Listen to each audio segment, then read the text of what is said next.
అందరికీ నమస్కారం. నా పేరు రమ. అగ్రిమెంట్ వైఫ్ 32వ భాగం. రచయిత నీలిమ గారు. అమృతకి సుప్రజ హారతిస్తానన్న మాటకి కూతురేంటి ఇలాంటి పనులు చేస్తోందని కోపంతో రగిలిపోతుంది. అంతలోనే అవును, నా కూతురు కూడా నాలాంటిదే కదా అంటే కొంపతీసి అమృత మీద ఏమైనా ప్లాన్ చేసిందన్న ఆలోచన రాగానే ఆతృతగా ఎదురు చూస్తూ ఉంటుంది కాంతం. కానీ ఆమె ఆశల మీద నీళ్లు చల్లినట్లుగా అలాంటి ఘనకార్యాలు ఏమీ చేయకుండా శ్రద్ధగా ఎంతో ప్రేమగా అక్కకి హారతి ఇవ్వడాన్ని చూసి ఒక నిమిషం బ్లాక్గా మారిపోతుంది కాంతం మైండ్.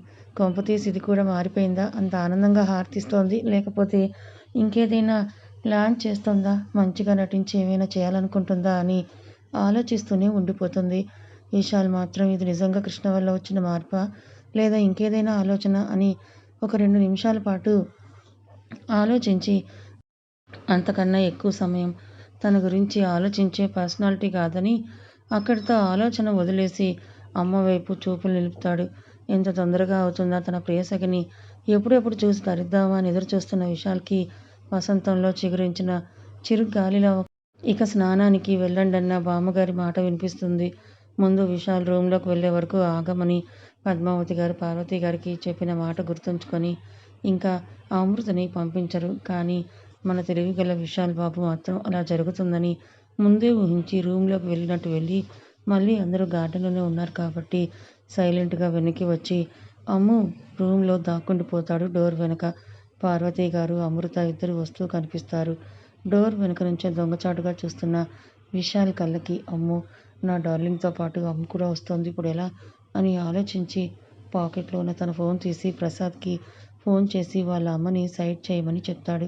ఎందుకు ఏమిటి అని ప్రసాద్ అడుగుతున్నా కూడా నీకెందుకు బే, మూసుకొని చెప్పించేయి అని చిరుకోపంగా కసిరేసరికి వీడి మొండితనం, ఎవరి మాట వినడు, వీడికి నచ్చిందే చేస్తాడని తిట్టుకొని ఆవిడ కోసం లోపలికి వెళ్తాడు ప్రసాద్. ఆంటీ మిమ్మల్ని బామ్మగారు రమ్మంటున్నారని అంటాడు. ఏం చెప్పాలో తెలియక అదేంటి బాబు, ఇప్పుడే కదా మనందరం అక్కడి నుంచే వస్తున్నాం, మళ్ళీ ఎందుకు నన్ను పిలుస్తున్నట్టని ప్రశ్నార్థకంగా చూస్తూ అంటారు పార్వతి గారు. ఏమో తెలియదాంటీ అని చెప్పి ఇంకా అక్కడే ఉంటే ఇంకేం ప్రశ్నలు వేస్తారో అని అనుకుంటూ చేయి పట్టుకొని తీసుకొని వచ్చేస్తాడు. అర్జెంటుగా తీసుకొని రమ్మన్నారని అంటూ. సరేరా, నువ్వు ఈలో ఫ్రెష్ అవుతూ ఉండు, నేను వచ్చి నేను రెడీ చేయిస్తాను అని అమ్ముతో చెప్పి ఆవిడ ప్రసాద్తో పాటు వెళ్తారు. ఎస్ నా ప్లాన్ సక్సెస్, ఇప్పుడు నా డార్లింగ్ నాకు దొరుకుతుందని నవ్వుకుంటూ తన సతీ రాక కోసం ఎదురు చూస్తూ ఉంటాడు కాబోయే పతి. అమృత రూమ్లో అడుగు పెట్టడం ఆలస్యం. వెంటనే డోర్ లాక్ చేసేసి అప్పటికే తనతో పాటు తెచ్చిన కొంచెం నలుగు పిండిని తీసి తన ముందు నుంచుంటాడు విశాల్. ఒక్క నిమిషం షాక్ అయిపోయి ఫ్రీజ్ అయిపోతుంది. సడన్గా విశాల్ అలా ఎదురయ్యేసరికి అదేంటి మీరు ఎప్పుడొచ్చారు ఇక్కడికి అని అడుగుతుంది అమృత ఆశ్చర్యంగా చూస్తూ. ఏం రాకూడదా ఏంటి? వాళ్ళందరూ రావద్దని చెప్తే నేను మానేస్తానా? ఈ విశాల్ అనుకున్నది జరిగి తీరాల్సిందే అంతే.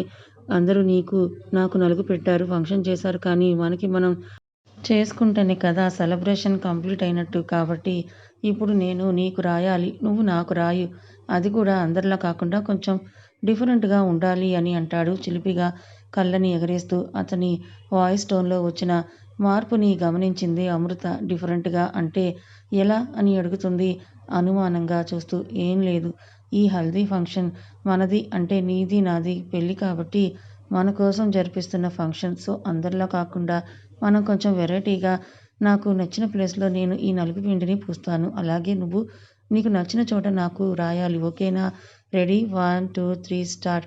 ఫస్ట్ నువ్వా నేనా అని అంటాడు విశాల్. అతని మాటల్లో ఆంతర్యం పూర్తిగా అర్థం కాకపోయినా ఏదో చేయబోతున్నారు అని తెలుస్తూ ఉంటే తన గుండెల్లో గుబులు పట్టుకుంటుంది. ఈయన మళ్ళీ ఏం ప్లాన్ చేస్తున్నారో ఏంటో, నన్ను పెళ్ళికి ముందే అడలు కొట్టించేస్తున్నారు, ఇంకా పెళ్లి తర్వాత పరిస్థితి ఏంటో ఏం అని అనుకుంటుంది అమృత మనసులోనే. పెళ్లి తర్వాత నీ మనసు పరిస్థితి చెప్పేదేముంది, అప్పటికి నీకు కూడా అలవాటు అయిపోతుందిలే, కానీ ముందు ఇప్పుడు సంగతి చూడు అని విశాల్ అంటాడు తన మనసులో మాట చదివినట్లుగా. ఆశ్చర్యంగా చూస్తుంది అమృత అతని వైపు. అలా ఎలా చెప్పారు అని. కానివ్వమ్మా, మళ్ళీ అమ్మ వాళ్ళు వచ్చేస్తారు, ఫస్ట్ నువ్వు రాస్తావా నేను రాయినా అని అడుగుతాడు రెట్టించి. కానీ తన నుంచి ఎటువంటి ప్రతిస్పందన రాకపోయేసరికి సరే ఇప్పటికైతే నేనే నీకు ముందు రాస్తాను, నా తర్వాత నువ్వు నీకు నచ్చిన చోట రాద్దువు గాని అని అంటూ తను 3 అడుగుల దూరంలో ఉంది కాబట్టి నెమ్మదిగా ఒక్కొక్క అడుగు వేస్తూ తన వైపే ఇంటెన్స్డ్గా చూస్తూ దగ్గరగా వెళ్తాడు. అతను దగ్గరగా వెళ్తున్న కొద్దీ మళ్ళీ తనకి అప్పటి వరకు లేని తడబాటు వచ్చేస్తుంది. అతని కళ్ళల్లోకి చూడలేక కళ్ళు రెండు వాల్చేసి తలని పూర్తిగా కిందకు దించేస్తుంది. కానీ చేతులు రెండు నలిపేసుకుంటుంది టెన్షన్‌తో. ఆమెకు దగ్గరగా వచ్చి ఇంచు గ్యాప్ దూరంలో ఆగి మోకాళ్ళ మీద కూర్చుంటాడు విశాల్. ఏం చేస్తాడో, ఏం చేయబోతున్నాడు అని ఆలోచిస్తూ ఉన్న అమ్ము వైపే ఇంటెన్స్‌గా చూస్తూ తన నడుము మీద అడ్డుగా ఉన్న ఓణీని పక్కకు తప్పించి ఆమె నడుముని రెండు చేతి పిడికిళ్ళతో బిగించి పట్టుకుంటాడు. వెంటనే ఆమె రెండు చేతుల పిడికిలి విడివడి తన ఓణీ కొంగుని గట్టిగా పిడికిట్లో బంధిస్తుంది. ఓణీ తప్పించి తల పైకి ఎత్తి అమృత మోము వైపు చూసేసరికి పరవశంగా కళ్ళు మూసుకొని ఉండడం కనిపించగానే అతని మోములో ఒక అందమైన చిరునవ్వు విరుస్తుంది. తనకి ఎలాంటి అభ్యంతరం లేదు అని అతని స్పర్శ ఆమె మనసుకి నచ్చుతుందని కళ్ళు మూసుకొని ఉన్న ఆమె కనుగుడ్లు తిప్పుతున్న విధానం, అదురుతున్న పెదవులు చూస్తుంటేనే తెలుస్తుంది. ఇంకా ఒక క్షణం కూడా ఆలస్యం చేయకుండా నలుగు పిండిని నడుముకి రెండు వైపులా రాసేసి పండు వెన్నెల్లాంటి ఆకాశంలో చక్కగా మెరుస్తున్న చుక్కల ఆమె నడుము వంపుల మధ్య లోతుగా, ముద్దుగా, ఎర్రగా ముద్ద మందారంలా ఉన్న నాభి అతన్ని రారమ్మని ఊరిస్తూ ఉంటే అతని పెదవులు వాటి మీద నిలుపుతాడు. అతని నాలుకతో ఆమె నాభి లోతు ఎంతుందో కొలుస్తూ దానిలో ఉన్న మకరందాన్ని ఆస్వాదిస్తూ ముద్దును కొనసాగిస్తూనే అక్కడే ఉండిపోతాడు 2 నిమిషాల పాటు. ఎప్పుడైతే అతని పెదవులు ఆమెను తాకాయో వెంటనే ఎలా వచ్చాయో ఆమె రెండు చేతులు అతని తలలోకి చేరాయి. ఆ మైకంలో గట్టిగా ఆమె నడుముకి అదుముకుంటుంది అతని మోముని. ఏదో తీయని బాధ తనని ఆహ్వానిస్తూ ఉంటే భరించలేనంత హాయిగా ఉన్నా ఇంకా ఏదో కావాలి అన్న తపనగా కోరుకుంటున్నా ఇంకో పక్క భయం కూడా తన మనసుని ఆవహిస్తుంది. ఎందుకో మరి ఇలా రకరకాల ఫీలింగ్స్. అమృత మనసు ఉయ్యాల ఊగుతుంది. కాసేపటికి మీదకి లేచి ఇంకా కళ్ళు కూడా తెరవకుండా మూసుకొని అతని స్పర్శని ఏదో ఊహాలోకంలో ఉండి అనుభవిస్తున్న అమృత నుదుటి మీద చిన్న చిరుముద్దు ఇచ్చి అతని నుదురుతో ఆమె నుదురుకి ఢీ కొడతాడు. 100 కేజీల బరువు తన రెప్పల మీద ఉన్నంత బరువుగా అనిపిస్తూ ఉంటే అవి తెరవను అంటున్నా బలవంతంగా తెరిచే ప్రయత్నం చేసి చిన్నగా కళ్ళెత్తి చూస్తుంది విశాల్ని. నాకు నీ బాడీలో ఏదిష్టమో నేనక్కడ నలుగుపిండి రాసేశాను అని అంటాడు తన కళ్ళను ఆమె నడుము వైపు పెట్టి చూపిస్తూ. ఇప్పుడు నీ టైం. నీకు నా బాడీలో ఏమిష్టమో నువ్వు రాయొచ్చు. అది ఎక్కడైనా సరే అని ఒత్తి పలుకుతూ అంటాడు విశాల్. ఆ మాటను సిగ్గుతో ఆమె రెండు బుగ్గలు మందారాలను తలపిస్తుంటే ప్రేమగా వాటి వైపు చూస్తూ ఉండిపోతాడు విశాల్. సరిగ్గా అప్పుడే ఎవరో డోర్ లాక్ చేసిన శబ్దం వచ్చేసరికి ఇద్దరు ఉలిక్కిపడతారు. ఛ! ఎవరో కానీ ఇప్పుడే రావాలా? ఒక అరగంట ఆగి వస్తే ఏమైందని చిరుకోపంగా మనసులోనే అనుకుంటాడు విశాల్.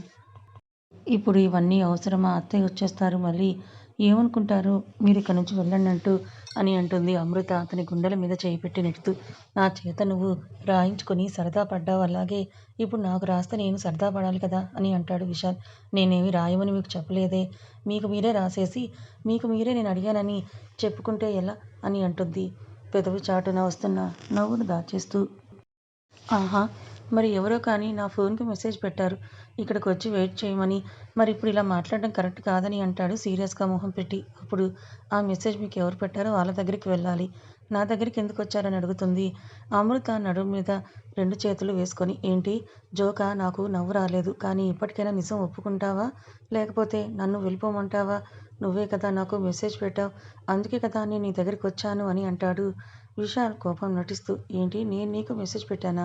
అని అడుగుతుంది ఆశ్చర్యంగా. కావాలంటే చూడు అని పాకెట్లో ఉన్న తన ఫోన్ తీసి ఆమె చేతిలో పెడతాడు. అది చూసిన అమృత నిజంగానే షాక్ అవుతుంది. ఎందుకంటే ఆమె నెంబర్ నుంచే ఆ మెసేజ్ వచ్చింది. ఫంక్షన్ అవ్వగానే లాస్ట్‌లో ఒకసారి నా రూమ్‌కి రండి, మిమ్మల్ని చూడాలని ఉంది అని ఉంటుంది ఆ మెసేజ్‌లో. చూసావా? ఇప్పటికైనా ఒప్పుకుంటావా మరి? నువ్వే నన్ను రమ్మని చెప్పావని. లేదా ఇంకా బుకాయిస్తావా? అని అంటాడు విశాల్ నవ్వుతూ ఆ ఫోన్ తీసుకొని జేబులో పెట్టుకుంటూ. ఈ మెసేజ్ నేను పెట్టలేదసలు. ఎలా వచ్చిందో కూడా నాకు తెలియదని అంటుంది అమృత ఏదో ఆలోచిస్తూ. నువ్వు కాకపోతే నీ చెల్లి పంపించిందా? అని అడుగుతాడు వెటకారంగా. అబ్బా! నేను సీరియస్‌గా అంటుంటే మీరేంటి కామెంట్స్ చేస్తున్నారు? ఈ మెసేజ్ నిజంగా నేను పెట్టలేదని అమృత అంటుంటే ఓకే ఫైన్. అయితే ఇప్పుడు ఈ మెసేజ్ నువ్వు పెట్టలేదని అంటావు. సో, నువ్వు నాకు నలుగు రాయను అంటావు. అంతేనా? సరే అయితే నేను నేరుగా గ్రాని దగ్గరికి వెళ్ళి ఈ మెసేజ్‌ని ఓపెన్ చేసి చూపిస్తాను. ఆ తర్వాత నాకు సంబంధం లేదని అంటాడు విశాల్ వెనుతిరుగుతూ. ఏంటి అమ్మమ్మకు చూపిస్తారా? అప్పుడు గాని నా పరువు పోతుందిగా బాబు మహాశయ. మీకు ఏం కావాలో చెప్పండని అంటుంది అమృత చిరు కోపంగా. Very good. ఇప్పుడు లైన్‌లోకొచ్చావు. డియర్ ఏం లేదు. ఇంతకు ముందు నేను రాసినట్టుగా ఇప్పుడు నువ్వు కూడా నీకు నచ్చిన చోట నలుగుపిండి పూసేస్తే నేను సైలెంట్‌గా ఇక్కడి నుంచి వెళ్ళిపోతా. లేదంటే గ్రాని దగ్గరికి వెళ్ళి నువ్వు మెసేజ్‌లు పెట్టి నన్ను పిలుస్తున్నావని నీ మీద కంప్లెయింట్ చేస్తా. ప్రూఫ్స్ కూడా చూపిస్తాను నా దగ్గర ఉన్నదాన్ని అని అంటాడు. ఏంటి బెదిరిస్తున్నారా? నేను చేయనప్పుడు భయపడను. దేనికి? నేను ఆ మెసేజ్ చేయలేదు. వెళ్ళి చెప్పుకుంటే చెప్పుకోండి. నేనైతే మీకు ఎలాంటి కిస్సు ఇవ్వను అని అంటుంది అమృత కూడా ఏమాత్రం తగ్గకుండా. నువ్వు చెప్తే వాళ్ళు నమ్మేస్తారేంటి అంటున్నావు? అని ఈ మెసేజ్ చూశాక కూడా వాళ్ళు నమ్మరా? కావాలంటే నీ ఫోన్‌లో కూడా చూద్దాం. అప్పుడు నీ ఫోన్ నా ఫోన్ పట్టుకొని వెళ్తే ఎవరు పెట్టారో అందరికీ బాగా తెలుస్తుందని విశాల్ అనేసరికి బిక్కమొహం వేసుకొని చూస్తుంది అమృత. ఇంకేం చేస్తుంది పాపం ఒప్పుకున్న పెళ్ళికి వాయించక తప్పుతుందా అన్నట్టు అడ్డంగా బుక్ అయిపోయాక ఇంకేం చేయగలదు. ఇప్పుడు అమృత ఒప్పుకోకపోతే విశాల్ అన్నంత పని చేసేలా ఉన్నాడు. అసలైతే అలా చేయడు కానీ ఒకవేళ చేస్తే తన పరువు ఏమవుతుంది? అసలు ఆ మెసేజ్ ఎలా వచ్చింది? అని ఆలోచిస్తూనే నలుగు పిండిని చేతిలోకి తీసుకుంటుంది. పాపం తన ఫీలింగ్స్‌ని అర్థం చేసుకున్న విశాల్ మనసులోనే నవ్వుకుంటూ ఈ మెసేజ్‌ని అడ్డం పెట్టుకొని నిన్ను ఆడుకుంటాను కదా అని నవ్వుకుంటూ చూస్తూ ఉంటాడు. చక్కగా 2 బుగ్గలకి ఇరువైపులా పూసి నుదుటి మీద ముద్దు పెట్టుకుంటుంది. ఎంతో ప్రేమగా అప్పటి వరకు ఉన్న చిరాకు, అసహనం, సిగ్గు, బిడియం అన్నీ వదిలేసి ఏంటి ఇంత చెప్పగానా? నేనింకా ఏదో ఎక్స్‌పెక్ట్ చేశాను. చిన్నపిల్లాడికి చాక్లెట్ చేతికిచ్చి కిస్ పెట్టినట్లుగా ఉందని అంటాడు విశాల్. మరి ఇంకేం కావాలంట? ఇంకెక్కడ కావాలంట? చిన్న పిల్లాడిలా మీరు నన్ను బ్లాక్‌మెయిల్ చేస్తున్నారు. మీకు ఇదే ఎక్కువ అని మూతి 30 వంకర్లు తిప్పుతూ చిరుకోపంగా అంటుంది అమృత. ఇంకేముంది? ఆ 30 వంకర్లు తిప్పకుండా చక్కగా అతని అధరాలతో బంధించేసి ఉంచుతాడు విశాల్. సరిగ్గా వాళ్ళ ముద్దుకి ముగింపు పలుకుతూ ఉండగా ఎవరో డోర్ లాక్ చేస్తున్న శబ్దం వినిపించేసరికి ఉలిక్కిపడి దూరం జరుగుతారు. అమృత కంగారు పడుతూ ఉంటే తనకేం కాదని చెప్పి ఆ రూమ్ బాల్కనీకి కనెక్టెడ్‌గా ఉంటుంది కాబట్టి ఆ డోర్ తీసి అటు సైడ్ బాల్కనీలోకి వెళ్ళిపోతాడు విశాల్ వితిన్ 5 సెకండ్స్‌లో. అప్పుడు అమృత గట్టిగా ఊపిరి పీల్చుకొని వదిలి వెళ్ళి డోర్ తీస్తుంది. అప్పటికే అనుమానంగా చూస్తూ ఉంటారు పార్వతి గారు. ఇంకా ఫ్రెష్ అవ్వకుండా ఏం చేస్తున్నావు అమ్ము? అని అడుగుతారు పార్వతి గారు. ఇంకా అలాగే ఉన్న తన అవతారం చూసి అత్తయ్య అది నా ఫ్రెండ్ ఫోన్ చేస్తే మాట్లాడుతూ ఉండిపోయాను. ఇప్పుడే ఇలా ఫ్రెష్ అవ్వడానికి వెళ్దామని వెళ్తున్నాను అని అంటుంది కవర్ చేస్తూ. పర్వాలేదు. దీనికి కూడా బాగానే అబద్ధాలు చెప్పడం అలవాటవుతుంది నాలాగా. అవునులే ప్రేమలో పడ్డాక ఎలాంటి వాళ్ళైనా సరే అబద్ధాలు ఆడతారంటే ఏమో అనుకున్నాను. ఇప్పుడిప్పుడే తెలుస్తోంది నాకు అని ఆ మాటలు విని మనసులోనే నవ్వుకుంటాడు విశాల్. నేను చెప్పిన సాంగ్స్ రెడీగా ఉంచండి. అలాగే లైట్స్ అతనికి కూడా చెప్పండి కరెక్ట్‌గా. ఎవరెవరు స్టేజ్ మీదకి వెళ్ళినప్పుడు ఏ లైట్స్ ఆన్ అవ్వాలో మీరే దగ్గరుండి వివరించండి. అతనికి తెలియకపోతే అంతా దగ్గరుండి చూసుకోండని అంటుంది ఐషు ప్రసాద్‌తో. సరే సరే రా నేను చూసుకుంటాను. నువ్విచ్చిన సాంగ్స్ అన్నీ కూడా ఒక పెన్ డ్రైవ్‌లో సేవ్ చేసి ఆ పెన్ డ్రైవ్ అతనికిచ్చాను కాబట్టి మనం అనుకున్నట్టుగానే జరుగుతుంది మొత్తం కూడా అని అంటాడు ప్రసాద్. ఇంతకీ అందరికీ అన్ని సాంగ్స్ సెలెక్ట్ చేశావు. నీ గురించి మాత్రం చెప్పలేదు. నువ్వు పెర్ఫార్మ్ చేయవా ఏంటి? అని అడుగుతాడు ఐషు వైపు చూస్తూ. నేను లేకుండానా? చీజ్ లేని పిజ్జా ఉంటుందా? అలాగే టెంకు లేని ఆవకాయ ఉంటుందా? పోనీ అని ఇంకేదో చెప్పబోతున్న ఐషుని ఆపుతూ అసలు నేనేం అడుగుతున్నాను? నువ్వేం మాట్లాడుతున్నావో అర్థమవుతుందా నీకు? కొంపదీసి ఇప్పటికిప్పుడు క్రాక్ గాని వచ్చిందా నీకు? అని నీరసంగా అంటాడు ప్రసాద్. మరి లేకపోతే నేను చెప్పినవన్నీ నిజాలు కాదా? అవన్నీ నువ్వు చూసావా? అవి లేకుండా అలాగే నేను లేకుండా పెర్ఫార్మెన్స్ ఉంటుందా? నేను లేకుండా పార్టీ ఉంటుందా? అని అంటుంది ఐషు లేని కాలర్‌ని ఎగరేస్తూ. అబ్బో! ఇది చెప్పడానికి ఇందాక అంత భారతం చెప్పావా? ఇంకా నేనేదో సడెన్‌గా ఏ పిచ్చికుక్క గాని కరిచిందేమో అని అనుకున్నాను అని వస్తున్న నవ్వును ఆపుకుంటూ వెటకారంగా అంటాడు ప్రసాద్. ఏంటి ఏమన్నావు? అని చిరుకోపంగా అంటూ అతన్ని 2 దెబ్బలు వేసి నీతో కూర్చుంటే నాకు అవ్వదులే కానీ నేను పోతున్నా. ఇప్పుడు కాదు. నేను చెప్పిన ప్లాన్ అంతా కరెక్ట్‌గా అవ్వకపోనీ అప్పుడు చెప్తా నీ పని అని ప్రసాద్‌కి చిన్న సైజ్ వార్నింగ్ ఇచ్చేసి అక్కడి నుంచి నవ్వుకుంటూ వెళ్ళిపోతుంది ఐషు. అల్లరి పిల్ల అని అనుకుంటాడు వెళ్తున్న తన వైపే చూస్తూ. అన్నయ్యకి బెస్ట్ ఫ్రెండ్‌గా ప్రసాద్ ఉన్నప్పటి నుంచి ఐషుకి తెలుసు. ఇంటికొస్తూ ఉండడం, పోతూ ఉండడం వల్ల వీళ్ళిద్దరికీ చనువు బాగానే ఉంది. కాకపోతే అది హద్దుల వరకే. వావ్ వదిన లుకింగ్ గార్జియస్ అని అంటూ లోపలికి వస్తుంది ఐషు. నీకన్నానా? అంటుంది అమృత చిన్న చిరునవ్వుతో అద్దంలో తనని తాను చూసుకుంటూ. నువ్వు మరీ వదిన నేనేదో ఫీలవుతానని చెప్పావు కానీ అలా కానీ నీ దగ్గర నేనెంత చెప్పు అని అంటుంది వాళ్ళ వదిన భుజం చుట్టూ చెయ్యి వేసి బుగ్గ మీద ముద్దు పెడుతూ. కథ ఇంకా ఉంది. మరి ఈ కథ మీకు ఎలా అనిపించింది? నచ్చిందా? నచ్చితే లైక్ చేయండి, మరికొంతమందికి షేర్ చేయండి. Thank you so much.